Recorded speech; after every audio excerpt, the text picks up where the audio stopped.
Leak వీరులు గులాబీ నేతలకు ప్రభుత్వం ఇన్సైడ్ సమాచారం. 4 ఐఏఎస్ల నిర్వాహం అంట. డెసిషన్ తీసుకోకముందే మాజీ మంత్రులకు చేరవేత.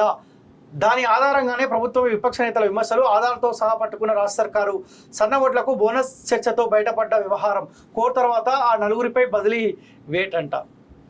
అధికారులు కూడా ఎవరి కొమ్ముగా వస్తున్నారు. ఇప్పుడు కేసీఆర్ హయాంలో పనిచేసిన అధికారులు కూడా ప్రతిపక్ష పార్టీతో వాళ్ళకి సంబంధాలు ఉంటుండే, ఇన్ఫర్మేషన్ ప్రతిపక్ష పార్టీలకు ఇస్తుండే.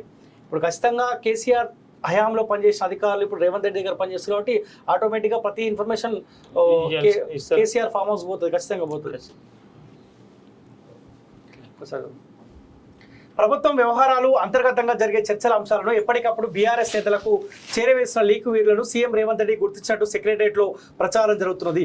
కీలకమైన పోస్టులో ఉన్న 4 ఐఏఎస్ ఆఫీసర్లే ఈ తతంగానికి పాల్పడుతూ గులాబీ లీడర్లకు పూర్తి సమాచారం అందిస్తున్నట్టు నిర్ధారణకు వచ్చినట్టు తెలుస్తున్నది. ఎన్నికల కోడ్ ముగిసిన వెంటనే సదరు ఆఫీసర్లను బదిలీ చేస్తారని చర్చ జరుగుతున్నది.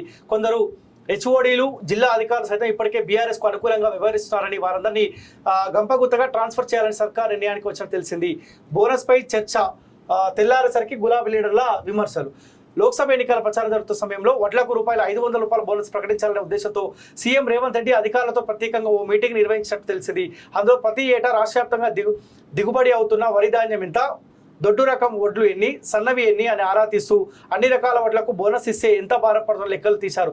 అయితే రాష్ట్రంలో ఎప్పుడైతే రేవంత్ రెడ్డి అధికారులతోటి డిస్కస్ చేసి కార్యాచరణ డిస్కస్ చేసే ఇన్ఫర్మేషన్ కేసీఆర్కి ప్రతిపక్ష సంబంధించిన నాయకులకు చేరుతా ఉందంట.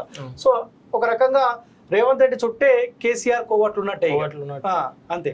కాస్త ఏదైనా నిర్ణయం తీసుకుంటే కాస్త జాగ్రత్త తీసుకో. గతంలో కేసీఆర్ కి అనుకూలంగా ఉన్నట్టు కదా వీళ్ళందరినీ తీసుకొచ్చి పెట్టుకో, ఇలా ఆయన కోసం పని చేస్తారు కదా వీళ్ళంతా.